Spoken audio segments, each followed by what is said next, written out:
Tigger and I are back today for chapter 9. Here he is, watching out the window, getting ready to listen. His father woke him up at 5:30 the next morning. "Come on, son," he said, shaking Rob's shoulder. "Come on, you're a working man now. You got to get up." He took his hand away and stood over Rob for a minute more, and then he left.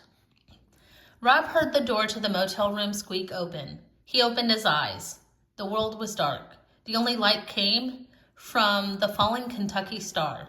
Rob turned over in bed and pulled back the curtain and looked out the window at the sign. It was like having his own personal shooting star, but he didn't ever make a wish on it. He was afraid that if he started wishing, he might not be able to stop. In his suitcase of not thoughts, there were also not wishes. He kept the lid closed on them too. Rob leaned on his elbow and stared at the star and listened to the rain gently drumming its fingers on the roof. There was a warm, glowing kind of feeling in his stomach, a feeling that he wasn't used to. It took him a minute to name it, the tiger. The tiger was out there. He got out of bed and put on shorts and a t-shirt. "Still hot," his father said when Rob stepped out the door. "And still raining." "Uh-huh," said Rob, rubbing his eyes. "Yes, sir.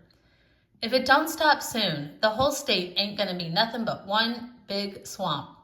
"The rain don't bother me," Rob muttered. On the day of his mother's funeral, it had been so sunshiny that it hurt his eyes. And after the funeral, he and his father had to stand outside in the hot, bright light and shake everybody's hand. Some of the ladies hugged Rob, pulling him to them in jerky, desperate movements, smashing his head into their pillowy chests. "If you don't look just like her," they told him, rocking him back and forth and holding on to him tight. Or they said, "You got your mama's hair, that cobwebby blonde." And they ran their fingers through his hair and patted his head like he was a dog. And every time Rob's father extended his hand to somebody else, Rob saw the ripped place in his suit where it had split open when he slapped Rob to make him stop crying. And it reminded Rob again, do not cry, do not cry. That was what made the sun,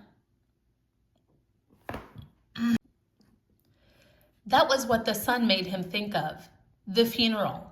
And so he didn't care if he ever saw the sun again. He didn't care if the whole state did turn into a swamp.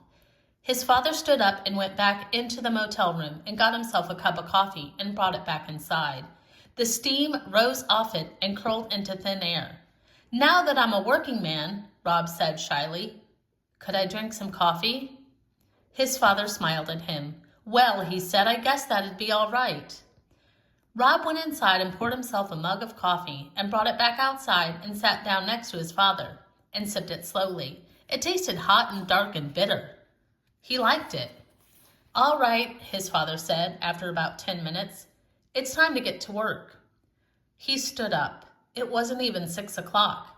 As they walked together alongside the back of the motel to the maintenance shed, his father started to whistle, "Mining for Gold." It was a sad song he used to sing with Rob's mother.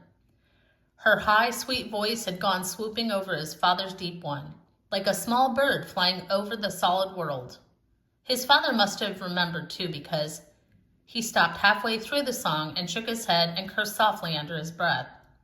Rob let his father walk ahead of him. He slowed down and stared into the woods, wanting to see some small part of the tiger, a flick of his tail or the glow from his eyes, but there was nothing to see except for the rain and darkness. "Come on, son," his father said, his voice hard, and Rob hurried to catch up.